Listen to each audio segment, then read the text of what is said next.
Welcome back to Women's View. Today we're having a tough but very important conversation. Gender-based violence and women's safety in Eswatini. Every week we hear a new story. And honestly, it breaks my heart. It really does, Nandi. What's painful is that behind those news headlines are real women with children, families, dreams. Some are our neighbors, some are our relatives, some even live in silence right next to us.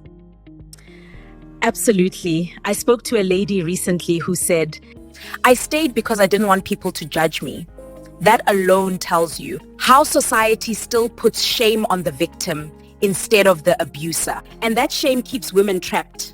Many feel they don't have options. No income, no support, nowhere to go. Some even believe maybe it's my fault because they've been told that repeatedly. Yes, and ladies, let me say this clearly. It is never your fault. Abuse is a choice made by the abuser, not by you. Exactly. And help does exist, sometimes not perfect, but it's there. Community women's groups, churches, even trusted friends. In Eswatini, we often say a person is a person through others. We need to live that. I love that. And you know, Nandi, we also need to teach women what red flags look like. Jealousy disguised as love, isolation from friends, controlling your phone, your money, even your clothes. Abuse usually starts quietly. A harsh tone, a joke that hurts. A small slap followed by a big apology. Ladies, the first sign is the right time to speak up.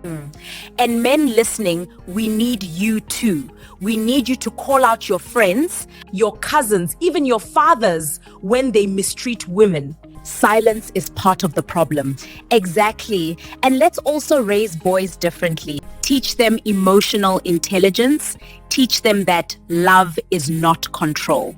Teach them that a woman is not a property or a punching bag. Amen. And before we close, I want to speak directly to any woman who might be watching and going through this. You deserve peace. You deserve safety. And you deserve love that does not hurt. Yes. Reach out, even if it's just to say, I need someone to talk to. That one step could save your life. Thank you, Nandi. This is a conversation we will keep having. As women of Eswatini, we must protect each other, support each other, and raise a generation that ends this cycle. Absolutely.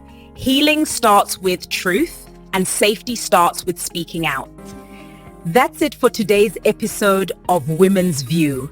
Ladies, remember, your voice matters, your life matters, and your freedom is priceless. Stay safe, stay strong, and stay connected.